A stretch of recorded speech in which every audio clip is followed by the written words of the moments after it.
अभी के लिए बस आप इतना समझो कि डाई इलेक्ट्रिक ऑब्जेक्ट जो होते हैं और जो मटेरियल होते हैं उनके अंदर माइन्यूट इलेक्ट्रिक फील्ड रह जाती है।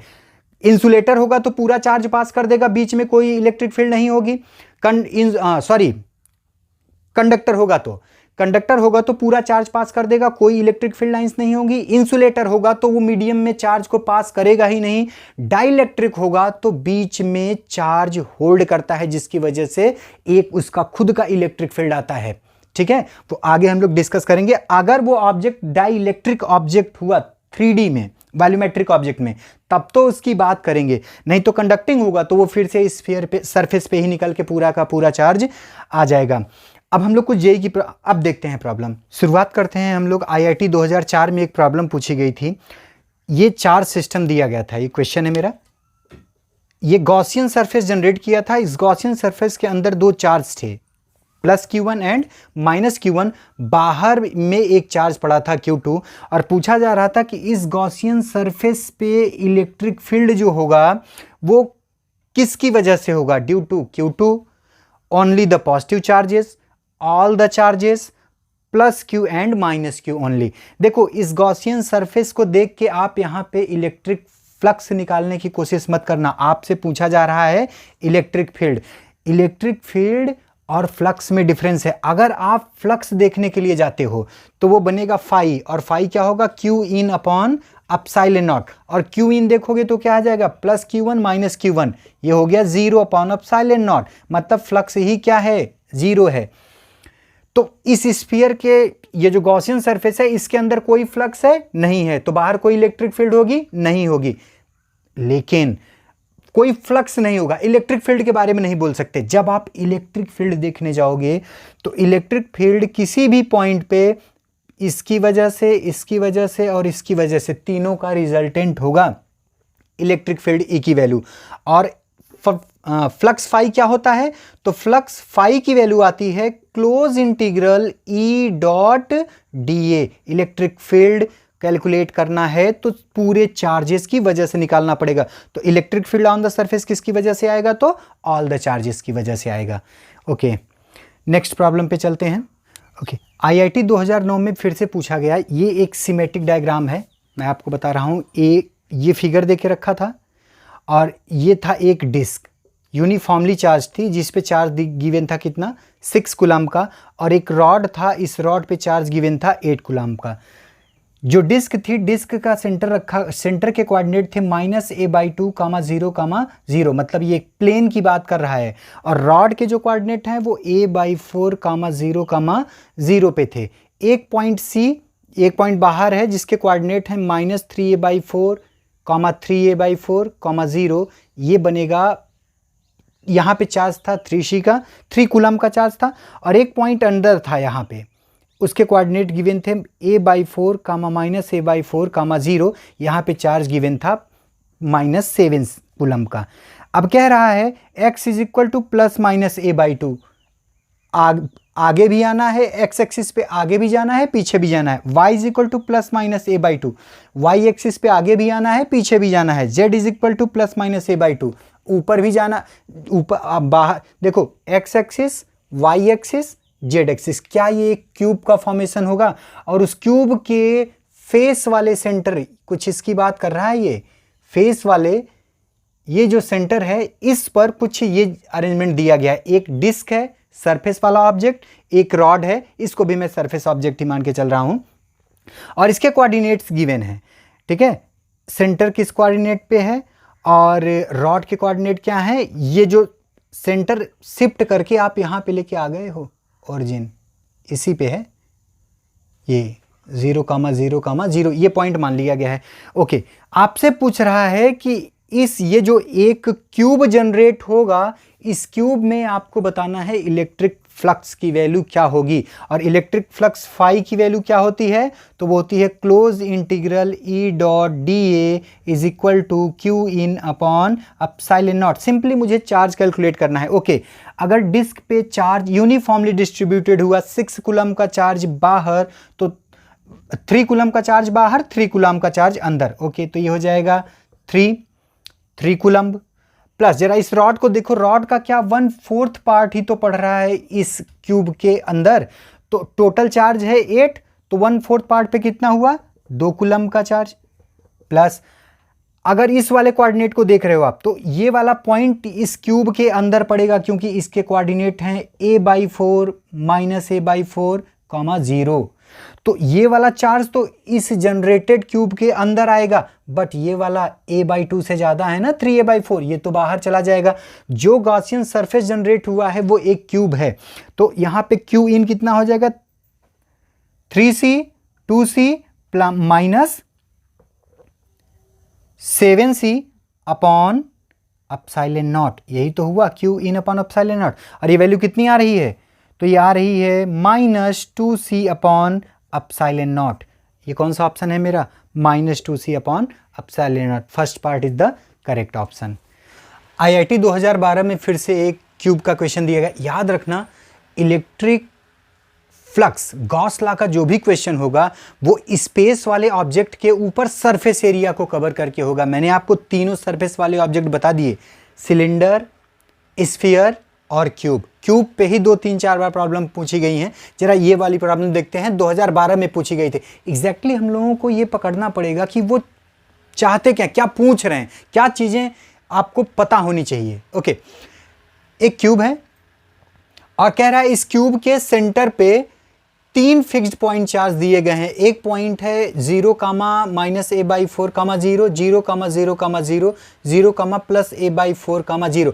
अगर मैं रोटेट इसको, अगर ये क्यूब मान लिया मैंने, इस क्यूब के 6 फेस, एक ये टॉप, नीचे बॉटम, राइट, लेफ्ट, फ्रंट और ये बैक, 6 फेस हैं।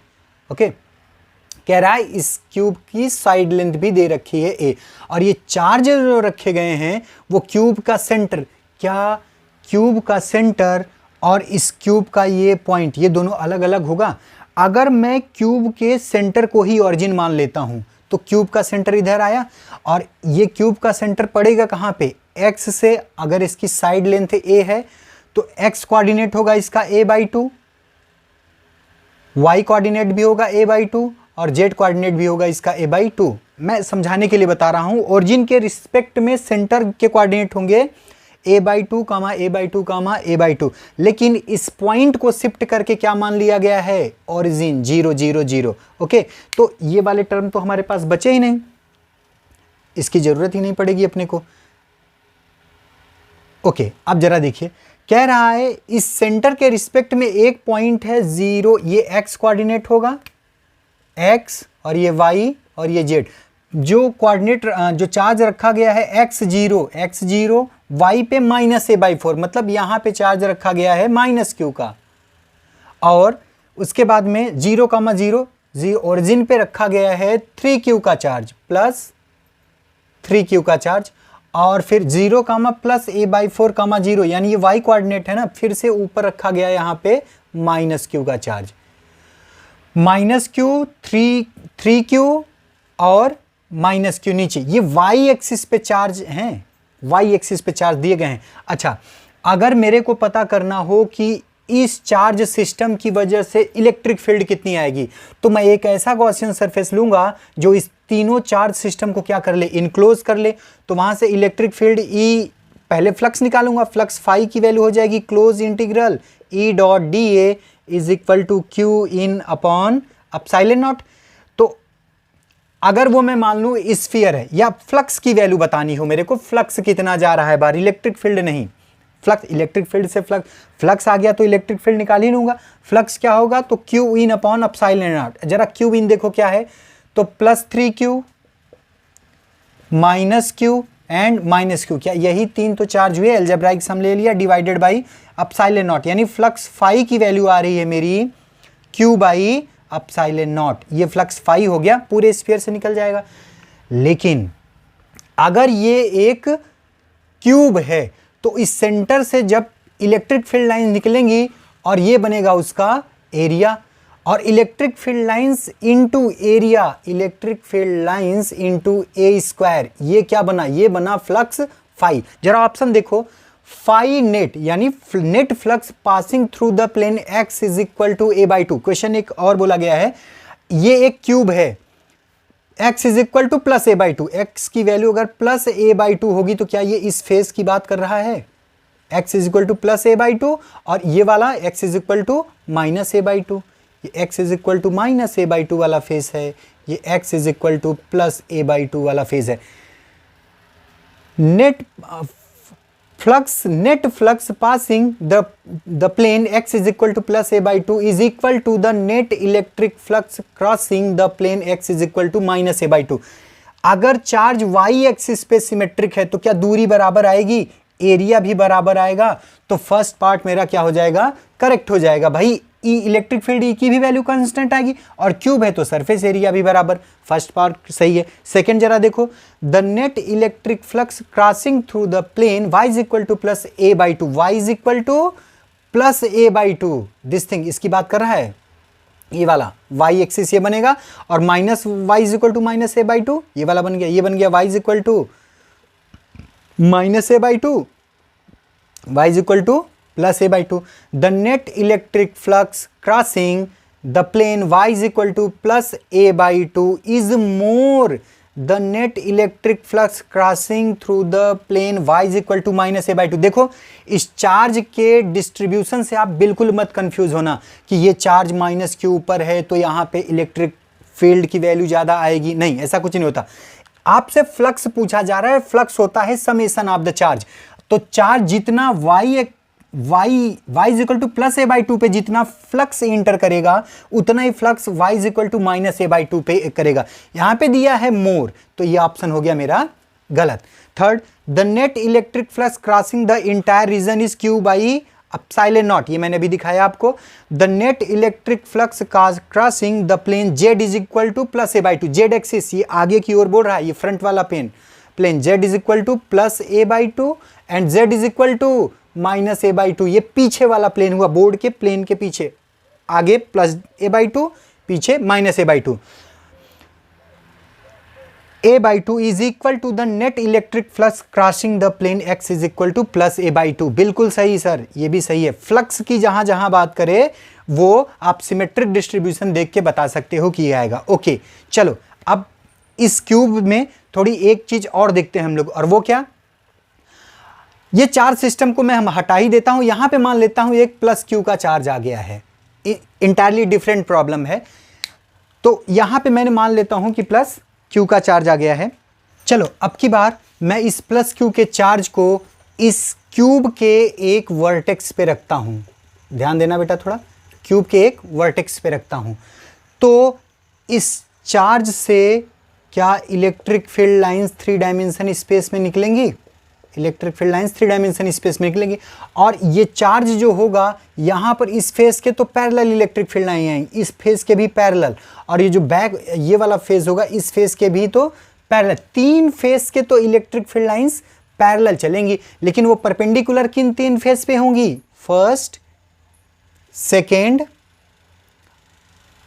और ये ग्राउंड वाला, एक ये फर्स्ट, सेकेंड और ये थर्ड, इन 3 फेस पे इस चार्ज की वजह से जो इलेक्ट्रिक फील्ड लाइंस आएंगी वो परपेंडिकुलर पड़ेंगी, और इनके अपोजिट वाले जो फेस होंगे उन पर ये बिल्कुल पैरेलल आएंगी। जहां पर इलेक्ट्रिक फील्ड लाइंस पैरेलल होंगी एरिया, सरफेस एरिया के, वहां पर कोई भी फ्लक्स लिंकेज नहीं आता, लेकिन परपेंडिकुलर वाले में फ्लक्स लिंकेज आएगा। तो चलो जरा देखते हैं आएगा कितना।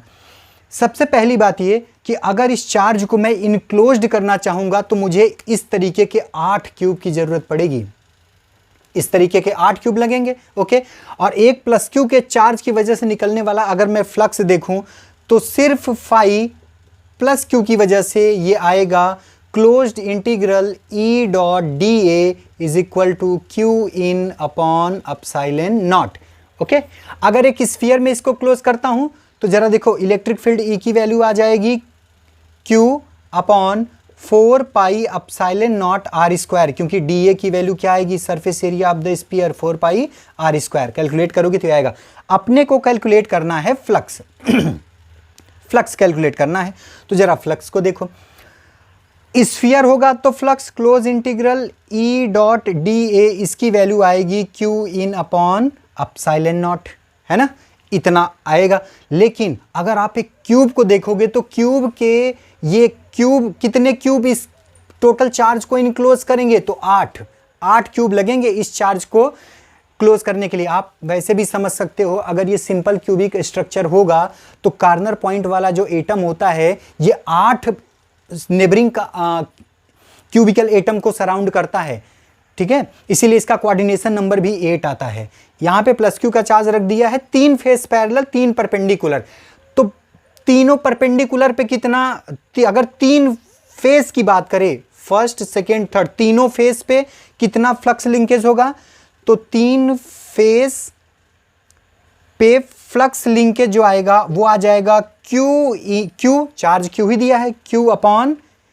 क्या 8 एप्सिलॉन नॉट आएगा, क्योंकि हर क्यूब, एक क्यूब टोटल फ्लक्स का 1/8, तो जितना आया है ये स्फीयर का 1/8 टाइम्स लेगा, और ये हो गया कितना, क्यू अपॉन 8 एप्सिलॉन नॉट। ये 3 फेस से लिंक क्या आया मेरा, इलेक्ट्रिक फ्लक्स।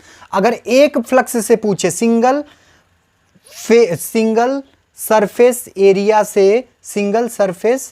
एरिया से कितना फ्लक्स लिंकेज है, तो ये हो जाएगा इसका 1/3, यानी Q upon 8 epsilon not divided by 1/3। 1/3 क्यों किया, क्योंकि सारे फेस सिमेट्रिकल हैं, जितना इस फेस पे फ्लक्स लिंकेज होगा उतना इस पर भी होगा और उतना ही नीचे पे भी होगा। तो हम लोगों ने क्या देखा कि अगर चार्ज को सेंटर में रखता हूं तब फ्लक्स लिंकेज, और चार्ज को अगर कॉर्नर में लेके चला गया तब फ्लक्स लिंकेज क्या आता है। फ्लक्स पता है तो इलेक्ट्रिक फील्ड भी निकाल सकते हैं। इलेक्ट्रिक फील्ड चार्ज सिस्टम की वजह से आती है, और फ्लक्स जो आता है वो गॉसियन सरफेस इनक्लोज्ड चार्ज की वजह से आता है। ओके, नेक्स्ट प्रॉब्लम पे देखते हैं। ये problem JEE advance 2018 second shift में पूछी गई थी। प्रॉब्लम क्या थी, एक थिन स्फेरिकल सेल है, और ये सेल कैसा है, नॉन कंडक्टिंग है। याद रखना, सेल कैसी है, नॉन कंडक्टिंग। मैं बार बार बोलता हूं, क्वेश्चन खुद में आधा सोल्यूशन होता है, देखने वाली नजर होनी चाहिए। ओके, दूसरा एक non conducting infinitely long wire है, जिसकी लीनियर चार्ज डेंसिटी क्या दे के रखी है, सिग्मा, और ये सेंटर पे इस स्फीयर का रेडियस r है, और ये पी क्यू जो इस रॉड के एंड पॉइंट हैं, जो इस स्फीयर के इंटरसेक्शन रीजन में पड़ रहा है, उसकी वजह से उसके इंटरसेक्शन पॉइंट क्या है, P और Q, और ये PQ 120 डिग्री का एंगल सब्सटेंड कर रहे हैं सेंटर के ऊपर। अगर मैं इस पे एक नॉर्मल ड्रॉ कर दूं इस कॉर्ड पे, तो ये एंगल हो गया 90 डिग्री, ये 90, ये हो गया 60 डिग्री, हाफ एंगल होगा, बाइसेक्ट करेगा, 60 90, ये एंगल कितना बचा, 30 डिग्री। आर थीटा के जो पास है वो कॉस है, ये हो गया R cos 30 degree. R cos 30 degree की वैल्यू कितनी हो गई, तो ये हो गई r√3/2, r√3/2, और ये इतनी लेंथ होगी ना, इतनी लेंथ नीचे भी है, तो टोटल लेंथ 2 टाइम्स, यानी टोटल लेंथ कितनी हो जाएगी, टोटल लेंथ L, ये हो जाएगी 2 टाइम्स r√3/2। 2 से 2 कट गया, कितनी आ गई टोटल लेंथ, तो r√3, ये टोटल लेंथ आ गई इसकी। अच्छा, अगर ये इनफाइनाइटली लॉन्ग वायर है तो क्या ये एक इलेक्ट्रिक फील्ड निकालेगा, बिल्कुल निकालेगा सर। एक इलेक्ट्रिक फील्ड, अगर मैं इलेक्ट्रिक फील्ड लाइंस बनाऊं इसकी, तो जरा देखो इलेक्ट्रिक फील्ड लाइंस बन के कैसे आएंगी। Electric field lines perpendicular to the surface निकलती हैं, और perpendicular to the surface enter भी करेंगी। यहाँ पे भी परपेंडिकुलर टू द सरफेस निकलेंगी, perpendicular to the surface enter करेंगी। इलेक्ट्रिक फील्ड लाइंस की डायरेक्शन होगी यहाँ पे, कुछ ऐसा यहाँ पर भी होगा, परपेंडिकुलर टू द सरफेस निकलती हैं, perpendicular to the surface enter भी करती हैं, और कुछ ऐसा यहाँ पर भी होगा। व्हाट अबाउट दियर, यहाँ पर भी कुछ ऐसे निकलेंगी, परपेंडिकुलर इंटर करेंगी, यहाँ पर भी निकलेंगी और परपेंडिकुलर इंटर करेंगी।